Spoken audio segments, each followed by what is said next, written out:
Estas cosas os he escrito a vosotros que creéis en el nombre del Hijo de Dios, para que sepáis que tenéis vida eterna, para que creáis en el nombre del Hijo de Dios. Y esta es la confianza que tenemos en Él, que si pedimos alguna cosa conforme a su voluntad, Él nos oye. Y si sabemos que Él nos oye en cualquier cosa que pidamos, sabemos que tenemos las peticiones que le hayamos hecho.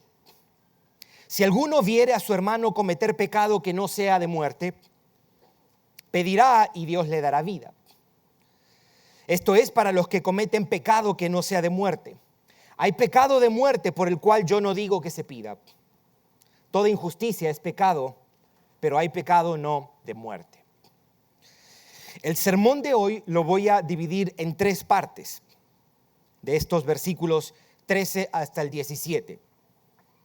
La primera es la seguridad de la salvación, de la que habla Juan en el versículo 13. La segunda es la confianza para la oración, versículos 14 y 15. Y la tercera, la oración por los hermanos, versículos 16 y 17. Eso es lo que encontramos básicamente en estos versículos desde el 13 hasta el 17. La seguridad de la salvación, la confianza para la oración y la oración para los hermanos o por los hermanos. Voy a empezar primero con la oración por los hermanos. Hay unas cosas que dice aquí que necesitan un poquito de explicación. Por ejemplo, esto de pecado no de muerte y pecado de muerte. Voy a procurar ser lo más claro y breve posible. Después también necesito brevemente un tiempo de explicar, porque este pasaje es uno de una multitud de pasajes que han sido mal interpretadas, porque si se lee el versículo 15 solamente, dice, y sabemos que Él nos oye en cualquier cosa que pidamos, sabemos que tenemos las peticiones que le hayamos hecho.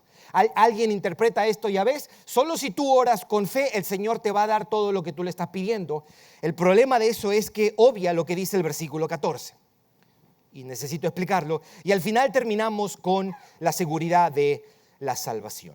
Vamos a empezar primero la oración por los hermanos de las que Juan habla en este pasaje, versículos 16 y 17. Escuchen lo que dice Juan. Si alguno viere a su hermano cometer pecado que no sea de muerte, pedirá y Dios le dará vida. Importante, si alguno viera a su hermano cometer pecado, y Dios le dará vida. Esto es para los que cometen pecado que no sea de muerte. Hay pecado de muerte, por el cual yo no digo que se pida. Los comentaristas no se ponen de acuerdo en qué cosa implica eso. No pretenda que yo lo voy a solucionar eso. Voy a decir lo que yo creo que dice este pasaje. ¿Ok? Versículo 17. Toda injusticia es pecado, pero hay pecado no de muerte. Antes de interpretar esto o de dar una lectura a esto, es importante que entendamos que el énfasis de estos versículos es algo muy sencillo y práctico. ¿Cuál es el tema de estos versículos? Oren por sus hermanos cuando pecan. Punto. Ese es el tema de estos versículos, de estos 2 versículos. Cuando vean caer al hermano o pecar a un hermano, oren por ellos para que reciban vida. Es decir, las bendiciones de la vida eterna que ya tienen, las bendiciones de la comunión con Dios. El tema de estos versículos no es el pecado de muerte, sino la oración por el hermano que peca. Okay, esto es importante porque alguien puede desviarse tratando de entender qué es el pecado de muerte cuando el tema principal no es ese. Lo voy a explicar, pero es bueno que usted lo entienda. Lo que Juan está hablando en estos versículos no es el pecado de muerte, es cuando usted ve a un hermano pecar, ore por él. Eso es lo primero. Yo quiero responder qué es el pecado de muerte o el pecado que lleva a la muerte. Y luego, ¿por qué él dice, por el cual yo no digo que se ore o se pida? Son esas dos cosas. Yo voy a definir primero qué es el pecado de muerte. Voy a dar unos cuantos versículos para sustentar o apoyar la definición que voy a dar y después continuamos. Lo primero es entender que esto no quiere decir que hay niveles de pecado. El pecado siempre es una ofensa contra Dios y merece condena. ¿Estamos? En ese sentido, todo pecado merece muerte porque la paga del pecado es Romanos 6:23. El pecado de muerte es un pecado que lo cometen personas que son parte de la comunidad y es un pecado que involucra al Espíritu Santo. Eso es lo primero que debo decir. Es un pecado que lo cometen personas que son parte de la comunidad y que es un pecado que involucra al Espíritu Santo. El pecado de muerte es el pecado de resistir al Espíritu Santo, negando el testimonio de la verdad que trae el Espíritu acerca de Cristo. Lo voy a decir otra vez. El pecado de muerte es el pecado de resistir al Espíritu Santo, negando el testimonio de la verdad que trae el Espíritu acerca de Cristo. Mi conclusión es que este pecado es lo que Mateo y Marco llaman, o Marco en particular, blasfemia del Espíritu Santo. Es un pecado que no será perdonado y llevará a la muerte, de acuerdo a lo que vamos a mirar ahora. Quiero ir a 3 pasajes y me gustaría que me acompañe. Primero, vamos a leerlo rápido, uno detrás del otro, para que vea de dónde ha salido toda esta definición. Mateo 12:32. Mateo 12:32. Después vamos a mirar Marcos 3. Mateo 12:32. Note lo que dice. A cualquiera que dijere alguna palabra contra el Hijo del Hombre, le será perdonado. Pero al que hable contra el Espíritu Santo, no le será perdonado. De acuerdo a este pasaje, hay un pecado que se comete contra el Espíritu Santo que no tiene perdón. Por eso decía yo que este es un pecado que lo comete la comunidad y que involucra al Espíritu Santo. Pero al que hable contra el Espíritu no le será perdonado ni en este siglo ni en el venidero. Vamos a Marcos, capítulo 3. Libro de Marcos, capítulo 3, versículos 28 y 29. Versículos 28 y 29. Lo que estamos tratando de ver aquí es tomando otros textos junto con el de Juan para ver a qué él se refiere con pecado de muerte. ¿Cómo que pecado de muerte? Versículo 28. De cierto os digo que todos los pecados serán perdonados a los hijos de los hombres. Está hablando de lo mismo. Y las blasfemias cualquiera que sean. Versículo 29. Pero cualquiera que blasfeme contra el Espíritu Santo no tiene jamás perdón, sino que es reo de juicio eterno. Aquí una vez más usa la palabra blasfemia contra el Espíritu Santo. En Mateo dice el que habla contra el Espíritu, aquí es blasfemar. Ya entendemos que es algo que se comete o involucra al Espíritu Santo. Ahora, note Hebreos 10, porque Hebreos 10 da una foto más completa acerca de lo que está involucrado en este pecado de muerte.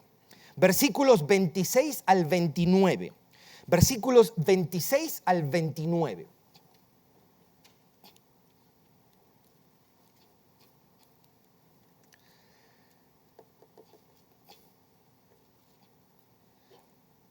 Dice la palabra de Dios. Porque si pecáremos voluntariamente después de haber recibido el conocimiento de la verdad, por eso es que yo digo que este es un pecado que lo comete alguien que es parte de la comunidad, porque alguien de la comunidad en un sentido ha recibido el conocimiento de la verdad. ya no queda más sacrificio por los pecados. Note ese lugar. Ya no hay más sacrificio para esa persona. Versículo 27. Sino una horrenda expectación de juicio.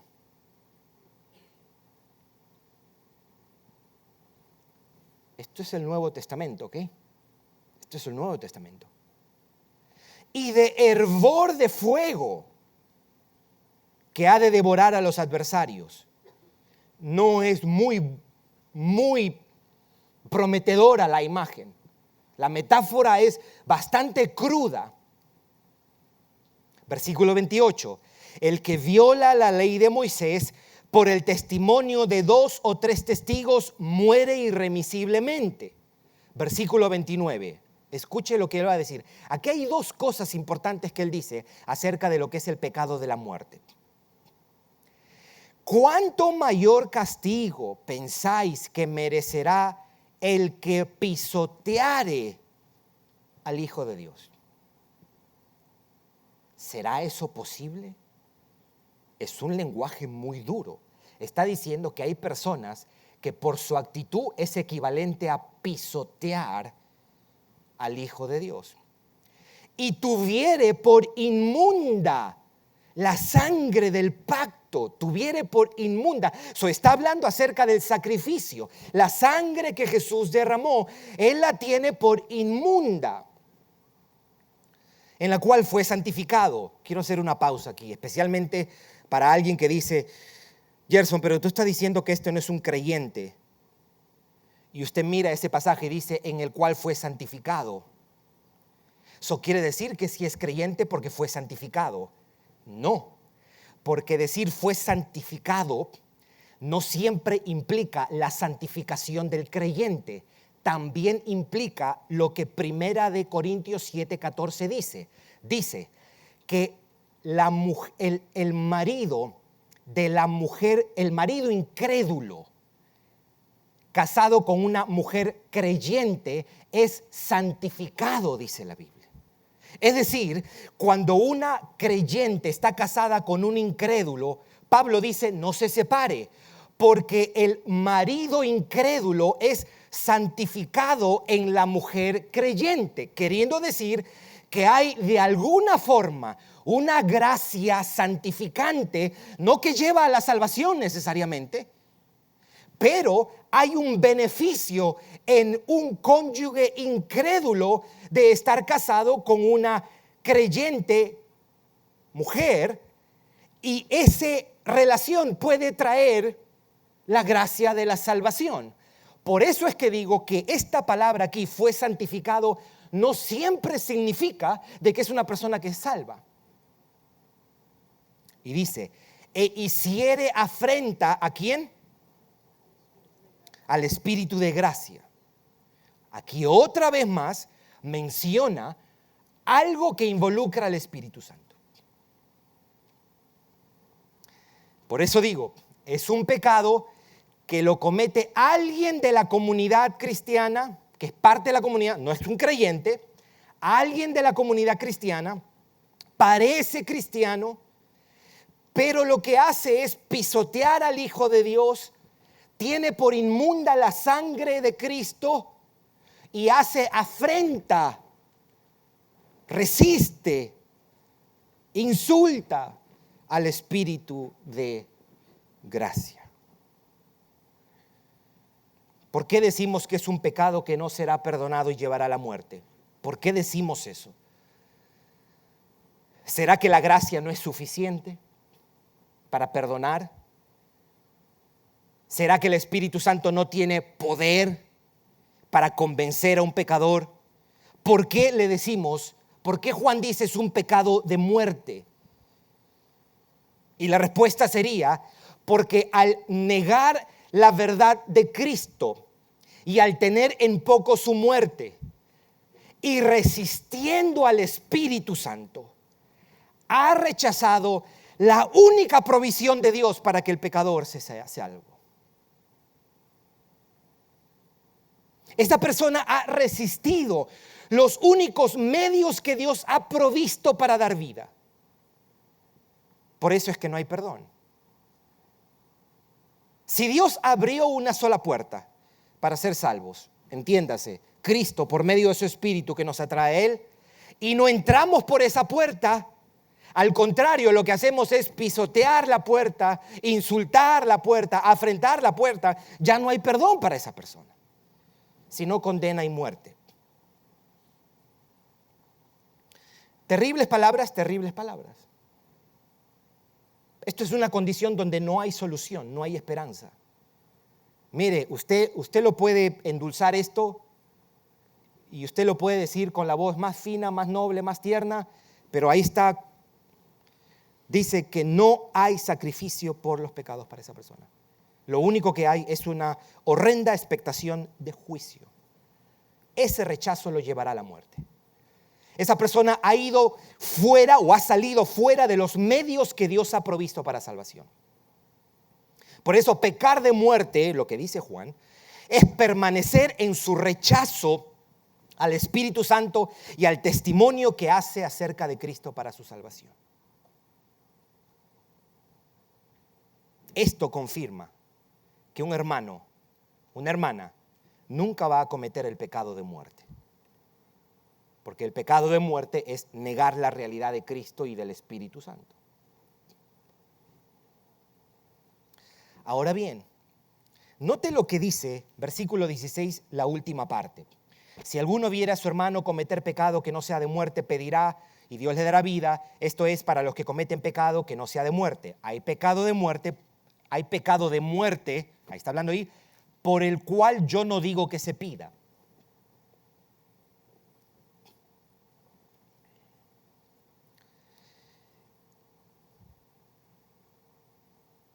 ¿Cómo así? No digo que se pida. Note que no dice, no digo que no oren por esa persona. Dice, está hablando del pecado, no de la persona. Eso es importante. Hay tres posibles opciones, tres posibles sentidos en el que diga él, por el cual yo no digo que se pida. No es como que él está diciendo, no, de eso no estoy hablando.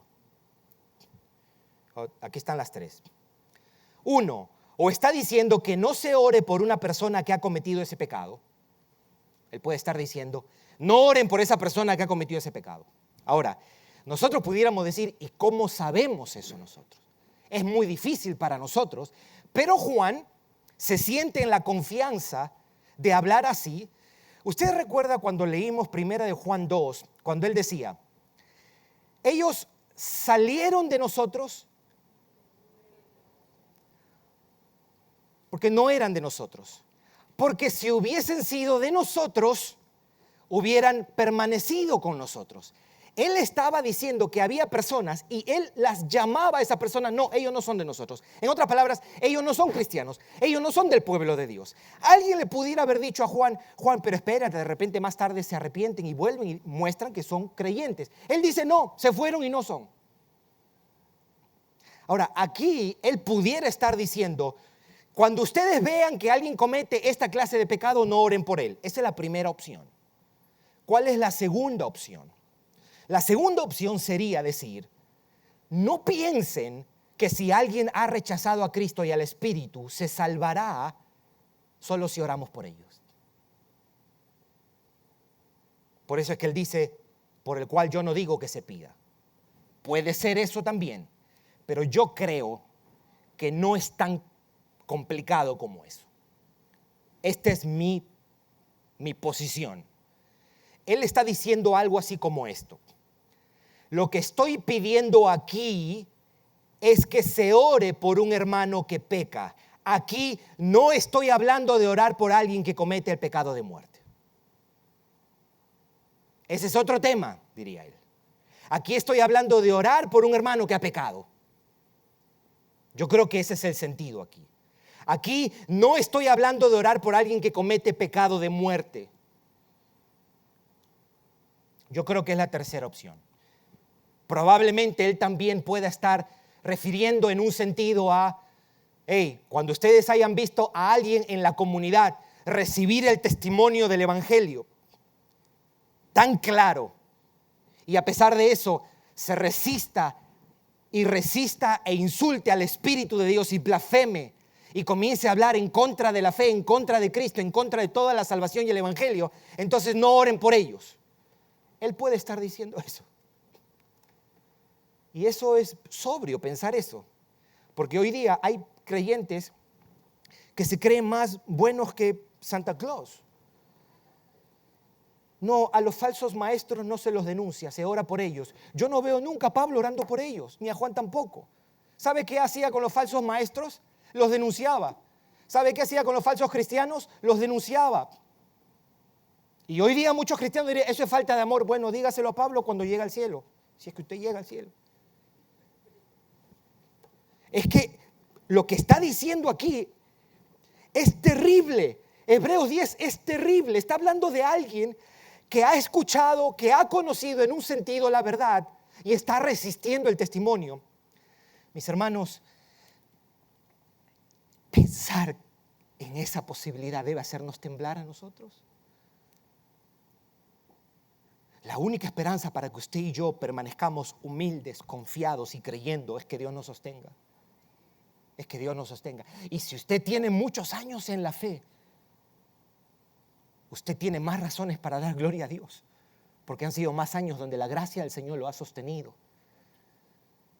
Piper dice, la razón que yo me levanto todos los días cristiano es porque Dios me levanta cristiano. Entonces, ¿qué dice Juan? ¿Cuál es el tema de esto? El tema de él es, oremos por los hermanos cuando pecan. Pidamos por ellos. Pidamos que se arrepientan, pidamos que se pongan a cuenta con Dios. Oremos para que vengan al arrepentimiento, que confiesen su pecado y se aparten para que alcancen misericordia. Esto es lo que Él está pidiendo. Oremos por los hermanos cuando pecan. Oremos. Pidamos a Dios. 2. Confianza para la oración. Versículos 14 y 15. Y esta es la confianza que tenemos en Él, que si pedimos alguna cosa conforme a su voluntad, si usted raya su Biblia, usted tiene que rayar eso, conforme a su voluntad. Porque eso le va a ayudar a evitar usted el engaño de pensar de que ya ve, la Biblia te promete que si tú oras todo lo que tú quieras y lo pides con fe, te lo van a dar. Eso es ignorar lo que dice el versículo 14. Él nos oye. Y si sabemos que Él nos oye, en cualquier cosa que pidamos, sabemos que tenemos las peticiones que le hayamos hecho. Lo que está diciendo es, en la medida que lo que pedimos está de acuerdo a su voluntad, entonces Dios lo dará.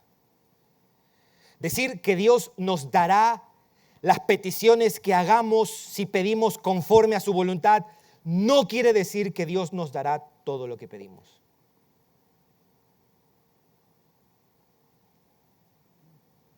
Voy a decir por lo menos 3 maneras. ¿Qué significa pedir algo conforme a su voluntad? Por lo menos 3 maneras para saber esto. Número 1, pedir conforme a su voluntad es orar en su nombre. Es orar en el nombre de Jesús. Por eso Él decía en Juan 14:13, si tú pides algo en mi nombre, yo lo daré. Es decir, en su nombre es descansando en Él, en su persona, en lo que Él ha hecho, dependientes de Él, apoyados en su justicia. No oramos en nuestro nombre, no estamos apoyados en nuestra bondad, sino en la bondad de Cristo. No estamos apoyados en nuestra virtud, sino en la virtud de nuestro Señor Jesucristo.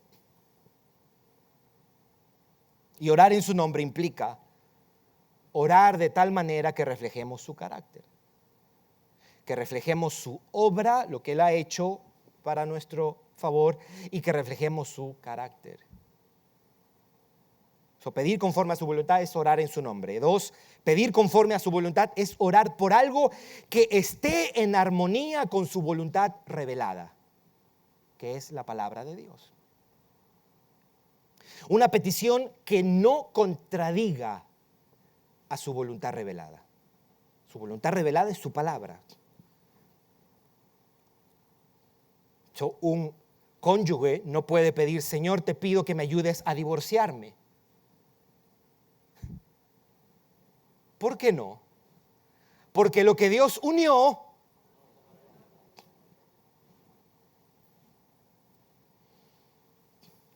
o tampoco un creyente puede pedir, Señor, ayúdame a casarme con esta muchacha aunque ella no sea creyente. O ayúdame a casarme con este muchacho aunque él no sea creyente. Eso es orar en contra de su voluntad revelada, porque la Biblia dice que no te vas a unir a un yugo desigual.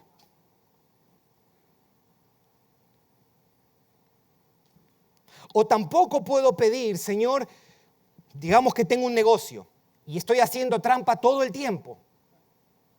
Señor, bendice este negocio. Y estoy haciendo trampa, pero sabiendo de que si me sale el contrato, tú sabes que yo traigo los diezmos. No, Dios no bendice negocios sucios. Entonces, pedir conforme a su voluntad es orar o pedir por algo que esté en armonía con su voluntad revelada, que es su palabra. Y 3, pedir conforme a su voluntad es orar por algo que ayude a nuestra santificación.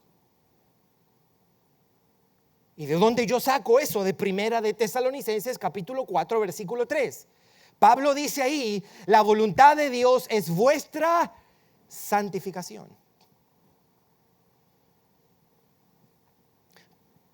Es pedir teniendo en cuenta que su voluntad es hacerme santo. Lo que pido debe estar en armonía o debe ajustarse a nuestro crecer en santidad. No voy a pedir algo que sea un tropiezo para mi santificación.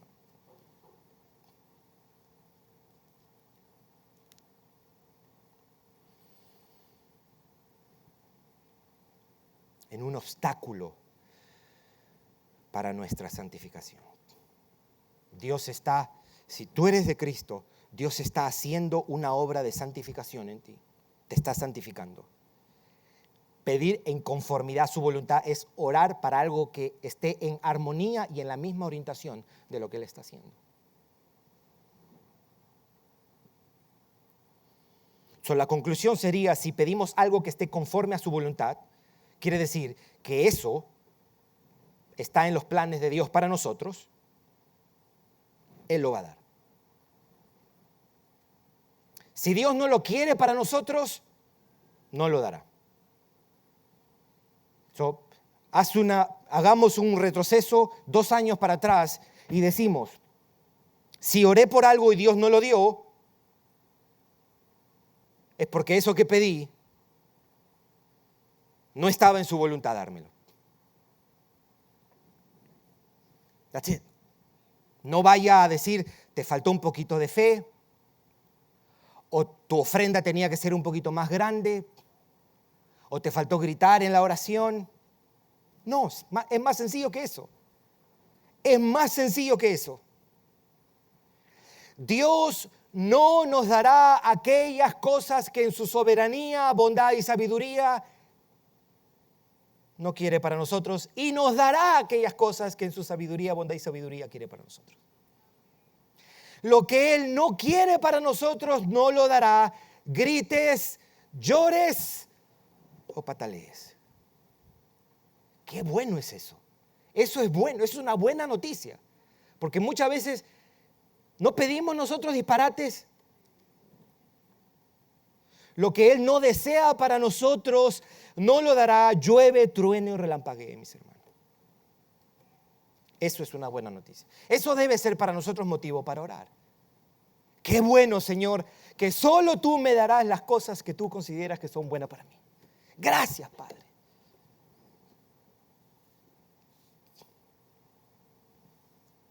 Si usted pide algo y lo recibe, es porque lo quería para usted. Si usted pide algo y no lo recibe, no lo quería para usted. Y a veces yo creo que nosotros tenemos que, porque a veces queremos ir por la buena, lo pedimos, lo niega, el Señor cierra la puerta y queremos ir por el otro lado. Entonces lo obtenemos y ya ves, había que torcerle la mano a Dios. A Dios nadie le tuerce la mano, mis hermanos. A Dios nadie le tuerce la mano. Eso de que Dios está atado a su promesa para responderte, ¿qué clase de Dios es? ¿En dónde está ese Dios? En la Biblia no es ciertamente. Él dice, yo hago lo que yo quiero. Yo hago lo que yo quiero. Y qué glorioso es eso, que usted pueda acercarse. En ocasiones podemos estar pidiendo cosas que no son para nuestra santificación, que no van a ser para nuestro bien. Y Dios en su bondad y misericordia nos va a decir, no, no. Y ahí nosotros tenemos que decir, gracias Señor, gracias porque no me diste lo que te pedí.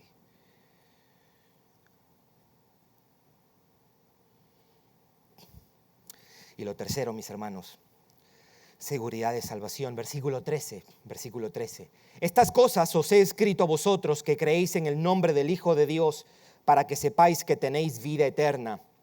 No todas las versiones mencionan la última parte, y para que creáis en el nombre del Hijo de Dios. De acuerdo a la versión que usted tiene, hay algunas que solamente lo dejan en para que usted sepa que usted tiene vida eterna. Note lo que él está diciendo aquí. Note lo que él está diciendo. Estas cosas os he escrito a vosotros que creéis en el nombre del Hijo de Dios, en otras palabras, a ustedes que son creyentes, para que sepáis que tenéis vida eterna. Aquí Juan nos da el propósito de su carta. ¿Qué busca Juan con esta carta? Que los creyentes sepan que tienen vida eterna. Él desea que los hijos de Dios tengan seguridad de su salvación. Estas cosas las escribe, dice él, para que los cristianos estén seguros respecto a la vida eterna, seguros y firmes respecto a su salvación. Lo opuesto a esto sería no tener certeza de tu salvación, no tener seguridad de que tienes vida eterna. Lo contrario sería vivir con la perenne inseguridad y angustia de no saber si vamos a ir al cielo. Eso es lo que enseña la doctrina católica. La Iglesia Católica enseña de que es imposible tener seguridad de salvación y no es bueno que la persigamos.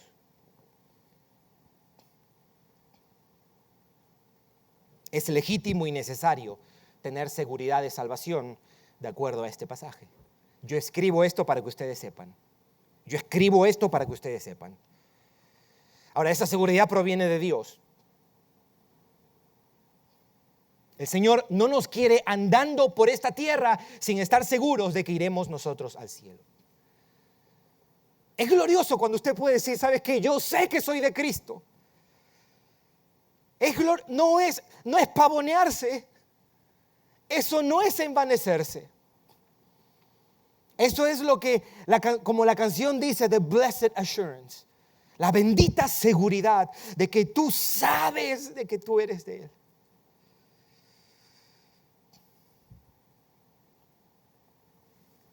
Ahora, cuando dice estas cosas, os he escrito, ¿a qué cosas te refieres?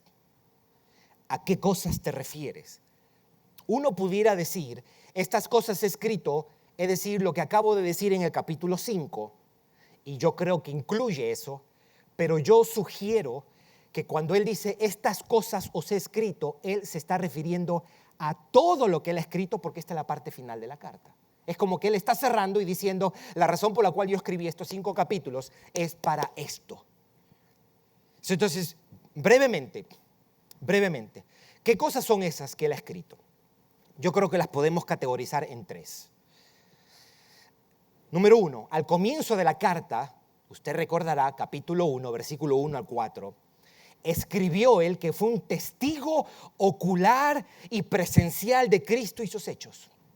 Él escribe como alguien que vio, escuchó y estuvo con Cristo. Y él dice, estas cosas que os he escrito incluyen el hecho de que aquí les está hablando un hombre que vio a Jesucristo, que comió con Jesucristo, que escuchó a Jesucristo, que tocó a Jesucristo. Tranquilos, pueden confiar porque esto es cierto. Esto es cierto. Esto no salió del estómago de un hombre que tuvo un sueño o una visión. No, esto es seguro. Yo conocí a ese tipo de carne y hueso y era el mismísimo Dios. 2. ¿A qué cosas se refiere con estas cosas las escribí? Con todo lo que él ha dicho en la carta. Las señales del nuevo nacimiento. Ha dado varias señales del nuevo nacimiento, o señales de que somos verdaderos cristianos, o señales de que tenemos vida eterna. Y las escribo para que al verlas, ellos digan, yo sé que soy de Cristo. Yo sé que tengo vida eterna. ¿Cuáles son esas señales? No practicar el pecado.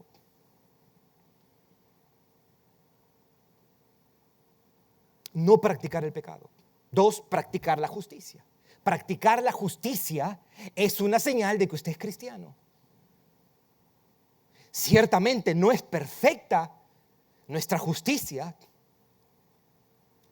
pero si usted fue consciente, al menos, y esto por lo general pasa con las personas más adultas, donde usted puede notar la línea divisoria donde usted dice, no, a partir de ese momento yo no fui la misma persona. Algo pasó en mi vida. Y aún mi conducta cambió. Y él dice eso para que nosotros, cuando pensemos y miremos eso, digamos, oye, yo soy otra persona. Yo nací de nuevo, yo tengo a Cristo, yo tengo vida eterna. Pero también el amor a Dios y el amor por los hermanos. Él dice, si tú no amas a tu hermano, tú estás en tinieblas. Ahora, si tú amas a tu hermano, tú estás en luz. Él está diciendo, yo escribo esto para que ustedes miren sus vidas y puedan corroborar, sí, yo soy de Cristo. Yo soy de Él. Yo soy de Él. Y lo último, si tomamos en cuenta lo que miramos la semana pasada, que dice que Dios ha testificado acerca de su Hijo. Es decir, Dios se pone como un testigo. ¿Se acuerda? El agua, la sangre y el espíritu son los testimonios que Dios da. Es decir, Dios mismo ha testificado que esto es cierto. Podemos estar seguros que el cristianismo es cierto y que tenemos vida eterna, porque el mismo Dios ha dado testimonio de eso. Podemos vivir seguros y confiados de que la fe cristiana es real, es segura, que la vida eterna es confiable, porque Dios mismo ha testificado de ello. Él ha puesto su sello de aprobación. Cuando Él dice algo, usted y yo podemos confiar, mis hermanos. Eso es lo que nosotros tenemos aquí. Seguridad de salvación. Juan dice, yo escribí esto para que ustedes sepan que tienen vida eterna. No vayan por la vida cristiana divagando, movidos por la incertidumbre de no saber si ustedes van a estar en la presencia del Señor. Note cómo Pablo lo decía.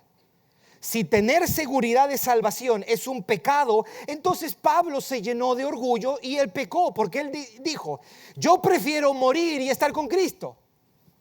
Él no dijo, bueno, yo no sé si voy a ir con Cristo, si tendré vida eterna. Él sabía que iba a estar con Cristo. Sabía que iba a estar con Cristo.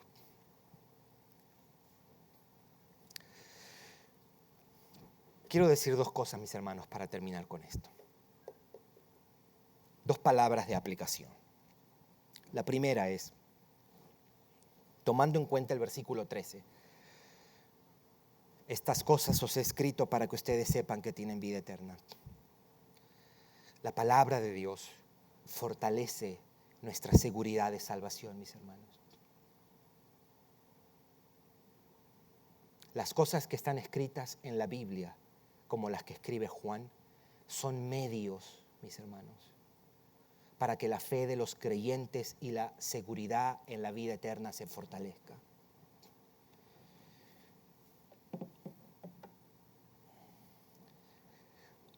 Usted necesita esto todos los días, mis hermanos. Todos los días necesita esto.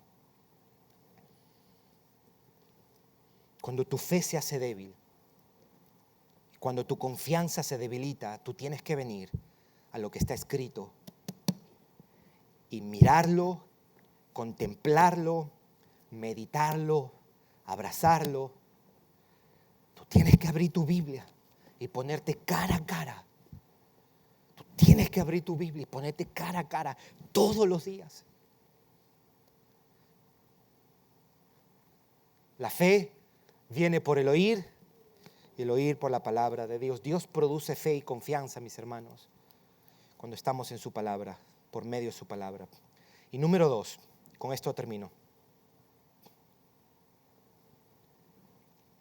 Tomando en cuenta lo que Él ha dicho en los versículos 11, 12, 10, que Dios ha dado testimonio acerca de Cristo. Dios ha dado testimonio. Mi conclusión es mejor confiar en el testimonio de Dios que en lo que tu corazón dice. ¿Y por qué digo esto? Porque muchas veces cuando veas para adentro te vas a deprimir. Cuando tú hagas una evaluación muchas veces tú vas a decir, y yo estoy deseando esto.